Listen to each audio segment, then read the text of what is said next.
कस्तवधरं पीताम्बरं सुन्दरं गोपिनं नयनोत्पलार्चिततनुं गोगोपसंहावृतं गोविन्दं कलवेणुवादनपरदिव्यङ्गभूषं भजे कस्तूरीतिलकं ललाटपटले वक्षस्थले कस्तुभं नासाग्रवरमुक्तिकं करतले वेणुकरकङ्कणं सर्वाङ्गे हरिचन्दनं सुललितं कण्ठे च मक्तावली गोपोस्ति परिवेष्टित विजयति गोपालचूडामणि वराहपीडाभिरामं मृगमदतिलकं कुण्डलाक्रान्तगण्डं कञ्जाक्षं कम्बुकण्ठं स्मितं सुभगमुखं साधरेणस्तवेनं श्यामं शान्तं त्रिभङ्गं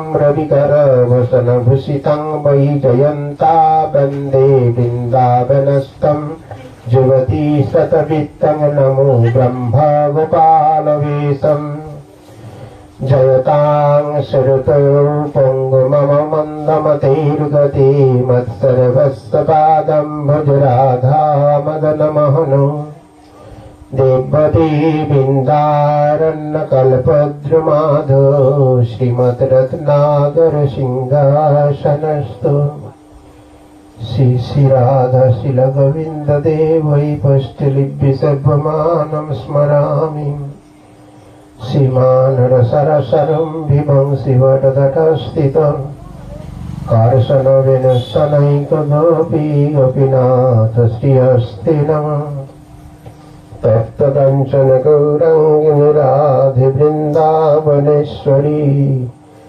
वृषभानुसुतं देवी तं प्रणमामि हरिप्रिये गोविन्दनन्दिनि राधे गोविन्दमनमोहिनी गोविंद सर्वस्व सर्वगन्ता शिरोमणि नारायणं नमस्कृतं नरं चैव नरोत्तमं देवीं सरस्वतीं व्यासं ततो जयं उदीरयेत् वृन्दावै तुलसी दिव्यै प्रिया वै केशवस्य च कृष्णभक्तपदे देवी सत्तव्रते नमो नमः वंशाकल्पतरुभ्यश्च कृपा सिन्धुभैव च पतितानां पावनेभ्यो वैष्णवेभ्यो नमो नमः।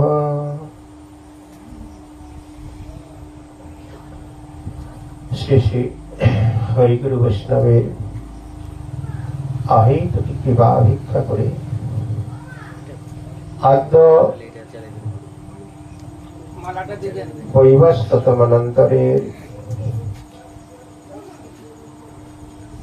অষ্টবিংশতিতম কলিযুগের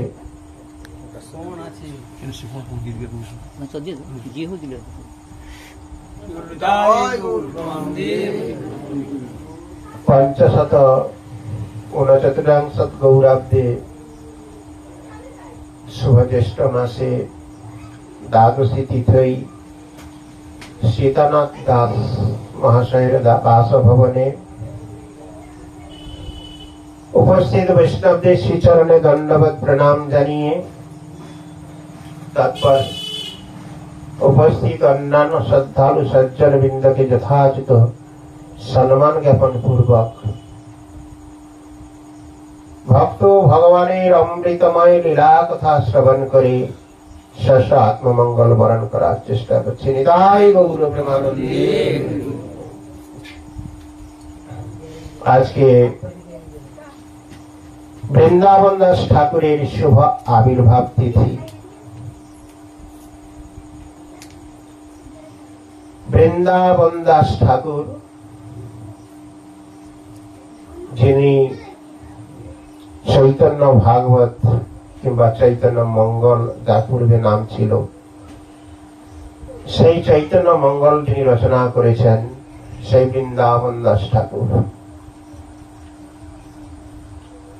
বৃন্দাবন দাস ঠাকুরের মা মাতৃদেবী ছিলেন নারায়ণী দেবী। বৃন্দাবন দাস ঠাকুরের পিতার নাম কোথাও উল্লেখিত সেরকম নেই। নারায়ণী দেবী শিবাস পণ্ডিতের ভ্রাতুষ্কন্যা ছিলেন। শিবাস পণ্ডিতের 4 ভ্রাতা, 4 ভাই ছিলেন। তারই এক ভাইয়ের কন্যা দুহিতা, মানে কন্যা, অর্থাৎ শিবাস পণ্ডিতের ভাইঝি বলে তাকে জাগতিক ভাষায়, সেই নারায়ণী দেবী। সেই নারায়ণী দেবী শ্রীমান মহাপ্রভু যখন বিপ্রলম্ব ভাবে, শ্রীমান মহাপ্রভু যখন নাম সংকীর্তন আরম্ভ করেছিলেন, শিবাস পণ্ডিতের বাড়িতে দ্বার রুদ্ধ করে নাম আস্বাদন করতেন। তো আমরা চৈতন্য ভাগবত অধ্যয়ন করলে পাই, শিবাস পণ্ডিতের একমাত্র পুত্র, তিনি মহাপ্রভু যখন কীর্তনে মগ্ন ছিলেন, সমস্ত ভক্তগণ কীর্তনে আবিষ্ট ছিলেন, রাত্রিকালে সবাই ভাবাবিষ্ট অবস্থায়, তো হঠাৎ শিবাস পণ্ডিত শুনতে পেলেন ঘরে থেকে একটি মানে কিঞ্চিত কান্নার, একটা দুঃখের একটা আভাস।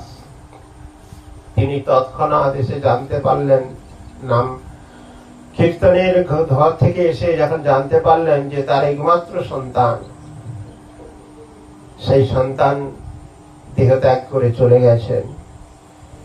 তো সেই বিরহে মালিনী দেবী অর্থাৎ শিবাস পণ্ডিতের গৃহিণী সহ অন্যান্য যারা পারিবারিক ছিলেন, সেইখানে কিন্তু এই নারায়ণী দেবী ছিলেন। তখন নারায়ণী দেবীর বয়স মাত্র 4 বৎসর, খুব বালিকা, ছোট্ট বালিকা বললে হবে।